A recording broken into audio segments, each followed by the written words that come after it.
السلام علیکم ورحمۃ اللہ وبرکاتہ۔ بسم اللہ الرحمن الرحیم، والصلاة والسلام علی رسولہ الکریم وعلی آلہ وصحبہ اجمعین۔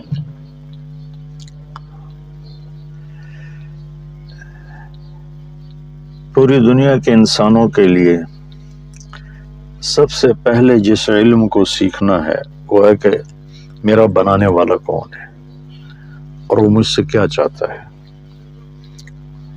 اور اس کی کیا صفات ہیں، وہ کیسا ہے۔ مر گیا تو وہ سب سے بڑا جاہل ہے، چاہے وہ سائنسدان ہو، چاہے وہ کوئی آئی ٹی کا ہو، چاہے وہ کوئی فزکس کا ہو، کیمسٹری کا ہو۔ وہ ایک ایسی کہاوت ہے کہ کالج کے لڑکے کشتی میں سیر کر رہے تھے تو ایک نے پوچھا ملاح سے، چاچا تینوں فزکس سمجھی؟ اسے کہ پترا میں تو نہ ہی آج سنے۔ تو لڑکے نے کہا تیری آدھی زندگی تو ایسی ہی چلی گئی۔ دوسرے نے پوچھا چاچا کیمسٹری پڑھی؟ اسے کہ پترا آج ہی نہ سنے، کہ تیری آدھی چلی گئی۔ تیسرے نے پوچھا بابا تو نے زالوجی پڑھی ہے؟ کہ نہیں میرا بچہ، میں تو کشتی وائی ہے ساری زندگی۔ اسے کہ تیری آدھی چلی گئی۔ اتنے جا گئی موج اور کشتی ڈولنے لگی تو ملا نے پوچھا پترو تیرنا سکھیا جے؟ انہوں نے کہا کوئی نہیں۔ انہوں نے کہا میری ادھی گئی تو ساری گئی۔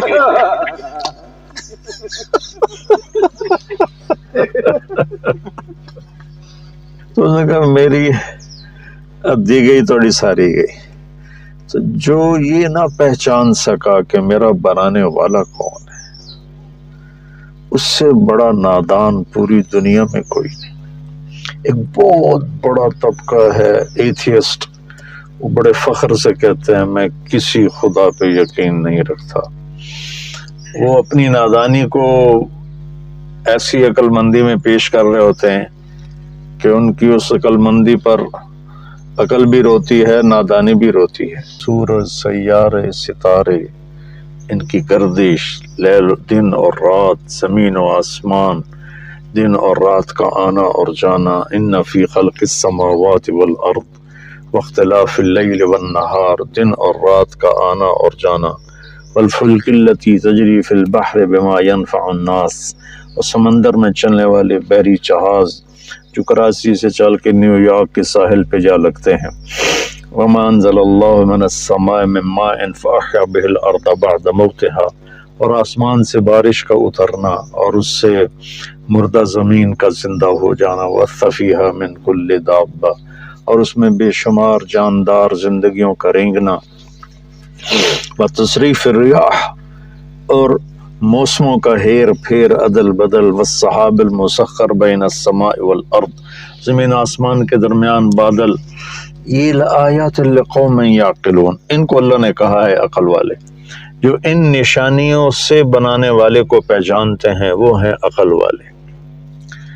تو سب سے پہلا علم کو فَاعْلَمْ أَنَّهُ لَا إِلَهَ إِلَّا اللَّهُ، اللہ تعالیٰ فرما رہے ہیں کہ یہ فا کا لفظ یہاں یہ بتا رہا ہے کہ بہت جلدی اس کو حاصل کرو اور فوری اس کو حاصل کرو اور جانو کہ اللہ کے سوا کوئی معبود نہیں، کوئی بنانے والا نہیں، کوئی اس کا شریک نہیں، کوئی اس کا ہمسر نہیں، کوئی اس کے محل تعلم له سمیہ، کوئی اس کی ٹکر کا نہیں، کوئی اس کی بیوی نہیں، کوئی اس کا بچہ نہیں، کوئی اس کی شکل نہیں، کوئی اس کی مورت نہیں۔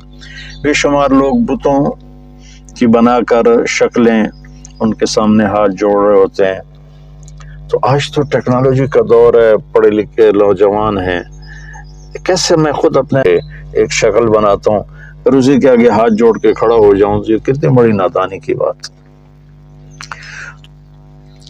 تو اللہ کو جاننا، اللہ کو پہچاننا، لا الہ الا اللہ دنیا کی سب سے بڑی نیکی ہے، اور اللہ کا انکار کرنا دنیا کی سب سے بڑی برائی ہے، سب سے بڑی برائی۔ اللہ کو جاننا، پھر اللہ کو صحیح جاننا۔ اللہ کے نبی کا ہمارے اوپر احسان ہے، لوگوں نے اللہ کو جانا، کسی نے بیٹا بنا دیا اس کا، کسی نے اس کا شریک بنا دیا، کسی نے اس کو چھوڑ کر اوروں کو کے سامنے ماتھے ٹکوا دیے، ہمارے نبی نے ہمیں کہا قل هو اللہ احد، نہیں بتاؤ انہیں کہ وہ احد، احد اسے کہتے ہیں جس کا کوئی دوسرا بن نہ سکے۔ واحد میں مثلا یہ ہے نا میں کہوں میں اس ویسٹ کوٹ کا واحد مالک ہوں، ٹھیک ہے کہ میں ہی مالک ہوں، دوسرا کوئی نہیں، لیکن اس میں دوسرے کی شرکت کا امکان ہے۔ احد کہتے ہیں جس میں دوسرے کی شرکت ہو ہی نہ سکے۔ میں یہ نہیں کہہ سکتا میں اس ویسٹ کوٹ کا احد مالک ہوں، احد صرف اس کے لیے بولا جاتا ہے جس کا کوئی دوسرا بن نہ سکے، اور وہ اللہ ہے۔ قل هو اللہ احد، وہی ہے ایک اکیلا۔ کیوں؟ اللہ الصمد، کیونکہ اس کو کسی کی ضرورت کوئی نہیں، سب اس کے محتاج ہیں، وہ کسی کا محتاج نہیں۔ یہ کس لیے وہ محتاج کیوں نہیں؟ لم یلد ولم یولد، آدمی محتاج ہوتا ہے یا پیدا ہونا اس سے کوئی پیدا ہوتا ہے، لہذا اس پر مہر لگاؤ ولم یکن لہ کفوا احد، کہ کوئی اس جیسا کائنات میں ہے ہی نہیں۔ یہ میرے نبی کا پوری امت پر، انسانیت پر احسان ہے کہ اللہ کا صحیح پتہ بتایا، اللہ کا صحیح تعارف کروایا۔ اور اللہ کے نام میں ایسی خصوصیت ہے کہ اس میں کوئی نقطے والا حرف کوئی نہیں۔ جو نقطے والے حرف ہوتے ہیں وہ کمزور ہوتے ہیں، جو بغیر نقطے والے ہوتے ہیں وہ طاقتور ہوتے ہیں۔ اس کی ایک وجہ میں آسان سی بتاؤں کہ نقطے والے حرف کو نقطے کی ضرورت ہے مطلب بتانے کے لیے، اور بغیر نقطے والے حرف کو ضرورت نہیں کسی بھی چیز کی۔ سین اپنا مطلب بتا رہی ہے، شین کو 3 نقطوں کی محتاجی ہے، تو اللہ نے اللہ، کوئی نقطے والا حرف نہیں۔ اپنے حبیب کا نام رکھا محمد، کوئی نقطے والا حرف نہیں۔ اپنے نام میں 4 حرف رکھے، اللہ لام لام ہو۔ اپنے نبی کے نام میں چار لفظ رکھے، میم ہا میم دال، 4 حرف نبی کے نام میں، 4 حرف اللہ کے نام میں۔ اور جب اللہ نے کلمہ بنایا تو 2 حصے بنائے، لا الہ الا اللہ محمد رسول اللہ۔ تو لا الہ الا اللہ بھی 12 حرف ہیں اور محمد رسول اللہ بھی 12 حرف ہیں، ایسے تکڑی تول کے بنایا۔ کلمہ بس اتنا ہی ہے، اس کے اوپر کلمہ نہیں ہے۔ تو نام میں سے کوئی حرف نکال دو تو اس کا مطلب ہی تبدیل ہو جاتا ہے۔ مثلا میرا نام ہے طارق جمیل، تو جمیل کہتے ہیں خوبصورت کو، جیم ہٹا دو تو میل بن جائے گا، تو میل اور جمیل میں کتنا فرق ہے؟ یا میل بن جائے گا، تو میل اور جمیل میں کتنا فرق ہے؟ اس کی یا ہٹا دو تو جمل بن جائے گا، جمل اونٹ کو کہتے ہیں، جمیل خوبصورت کو کہتے ہیں۔ میم ہٹا دو تو جیل بن جائے گا۔ میں نے صرف اپنے نام سے آپ کو سمجھایا کہ کسی بھی نام سے، کسی بھی لفظ سے حرف نکال دو تو مطلب بدل جاتا ہے۔ ابھی اللہ الف لام لام ہا، یہ الف کو میں ہٹا دیتا ہوں تو پیچھے بچتا ہے للہ، تو قرآن کی گواہی ہے للہ ما فی السماوات و ما فی الارض، تو یہ 3 حرف بھی اللہ ہی کی طرف جا رہے ہیں۔ پھر میں یہ لام ہٹا دیتا ہوں، پیچھے بچ جاتا ہے لہو، تو ابھی میں نے اس آیت پڑھی لہو ما فی السماوات و ما فی الارض، لہو بھی اللہ کو بتاتا ہے۔ پھر میں یہ لام ہٹا دیتا ہوں تو پیچھے بچ جاتا ہے الہ، تو الہ بھی اللہ کو بتاتا ہے، وَهُوَ الَّذِي فِي السَّمَاءِ إِلَٰهٌ وَفِي الْأَرْضِ إِلَٰهٌ۔